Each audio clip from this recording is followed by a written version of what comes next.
So in today's video, I am going to explain the basics of mastering. We will go through compression, saturation, equalization, imaging, and limiting. I know those are very exciting subjects. Welcome back to the Thomann Studio and Recording channel. My name is Claudio. I'm a lifelong music producer and I run this studios here in central London called Dr. Mix.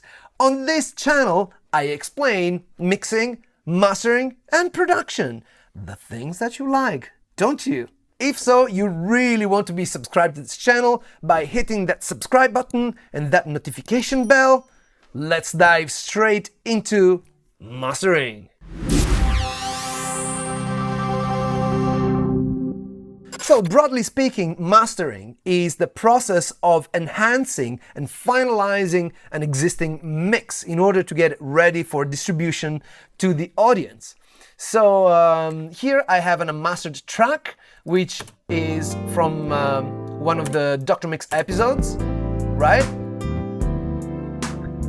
And it sounds okay, but it sounds a little bit fluffy.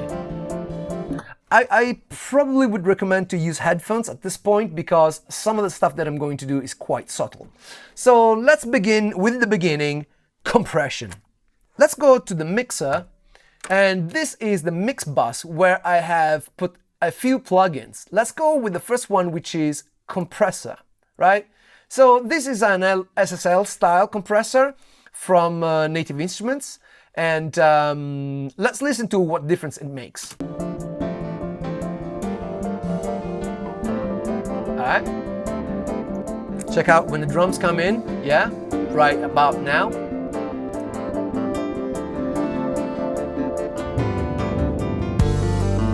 See? Now this compressor is reducing the top of the dynamic range of this mix. Why? Because, well, you know, if you are the audience and you're listening to this part, this may sound a little bit too quiet and it will want to make you get up and turn up that volume knob, right? But by using a compressor, we make sure that the lower parts are still there, but the louder parts are kind of pushed down so that we later, with the limiting section of the master bus, we can raise the entirety of the level. So that stuff that is a little bit too quiet becomes a little bit louder. Stuff that's too loud becomes acceptable.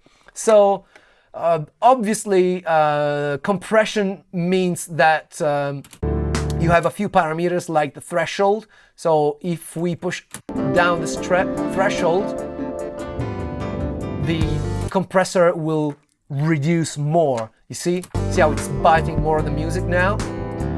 Check out, right? Really reducing that dynamic range, right? So a good rule of thumb for this is you want to have something that gently kisses the needle in the louder parts, like this one. We don't want to compress more than, I don't know, say a couple of dBs. See, this is 4 dB and I am going halfway, so this means that I'm compressing a couple of dBs. Attack means also how much of the transient I'm gonna let through. It means how long it takes for the compression to take place. So if I use very fast compression, it will grab a lot of those transients. But if I use a slower compression, see, those transients will go through, right? Grabbing a lot, letting transients through.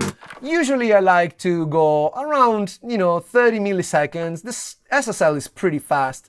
And as long as you just kiss the needle and you don't go too nuts about it, you're pretty much set. And in fact here with the makeup gain, I'm making up 2 dBs for the amount that I'm compressing. So literally I'm raising the volume so that this quieter parts go up by 2 dBs and this remains at the same level. All right? So next step is saturation. This is one of my favorite saturation plugins. It's called the PSP Vintage Warmer 2, and it has a very sweet sound, and it can be used for mastering with joy and success. So I tend to use the knee control on this one, and all it does is just it adds harmonics to the sound. Let me show you how.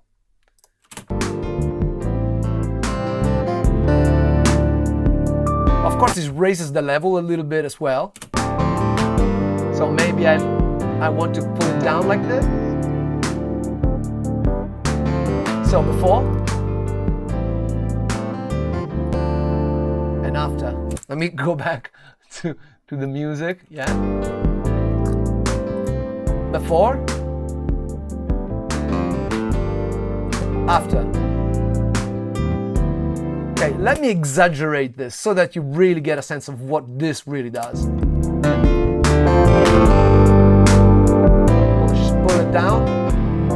So this is used like at a ludicrous level, yeah. Can you feel the distortion? Obviously, this is way too much. I tend to keep this at 0, never go above 0. I just use a little bit of knee. Maybe I may use a touch of this, yeah? Like this. Yeah. So from this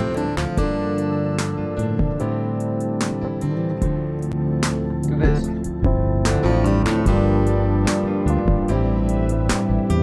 It becomes really, really juicy. So maybe a little bit less. Yeah, I like it this way. Then we have equalization. So I am using BX, and the way I'm using it is in mono and stereo. This means that the right section of the equalizer will just change the stereo portion of the sound, whatever is on the sides, and the mono section will only affect the mono section of the music. Let me show you. If I, you know what, let me just loop this part, yeah? Right? That's sort of the mono elements, right? So, for example, I can pull down the low mids, but this will only affect the mono part of it. Or for example, if I want to push the low end a little bit, see, this part here, I can just push that up, maybe go a little bit more narrow, yeah, and maybe I want to make it a little bit brighter as well. See the brightness? Right, even this low mids, we can just make it a little bit narrower. And you know, mind you, in mastering, you want to use very little. You really want to use it with a grain of salt because, you know, it makes a lot of difference because you're doing this not only on one instrument, but on the entire mix. And so the same thing you can do for the stereo portion of it. See, there's no kick because the kick is in the middle. All the drums are in the middle. What I might want to do is, for example, remove the low end because we want the low end to just really come from the center, right? And then I can make the whole thing a little bit brighter, maybe widen it, so that the stereo portion of it becomes a lot brighter and, you know, it sounds like it's becoming a little bit bigger, the sound. The result is this.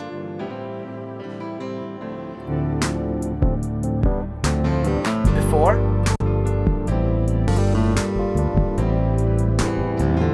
After.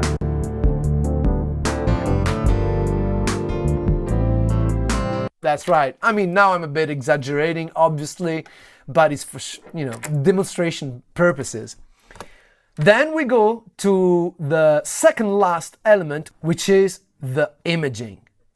So when we use this type of plugin, then we are choosing how much stereo information we are manipulating. So let's turn it on And you can use this in just one band. It means that the stereo enhancer will apply to the entire spectrum of frequencies, yeah?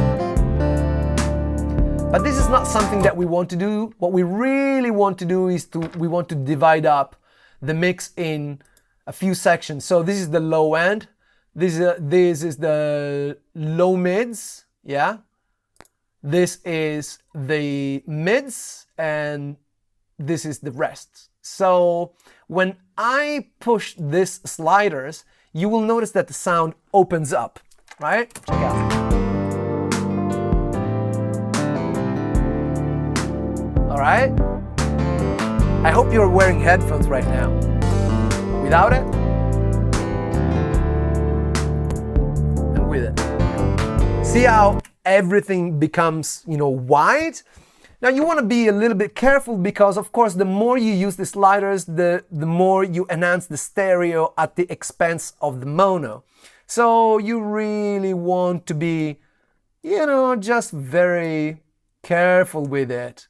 I tend to do, just a little bit of it. And because, it all piles up, you're placing different effects and they all build up to the final sound, right? So without it, and with it.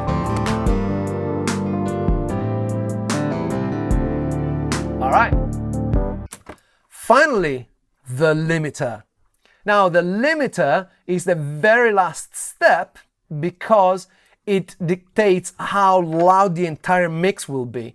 And, of course, there is that famous loudness war where everyone tends to be louder than anyone else, but it's dangerous because every time you make a track louder and you start compressing it with a limiter, yes, you gain loudness, but you lose transient information and you lose dynamic range. So a good rule of thumb is to just make sure that the loudest part, see, I'm just pushing the input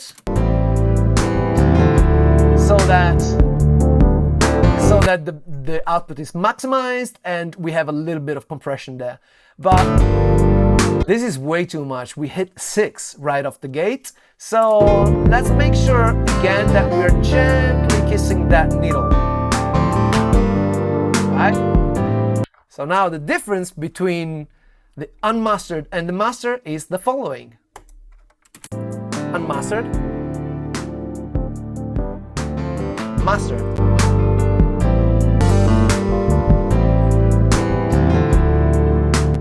Not mastered, mastered.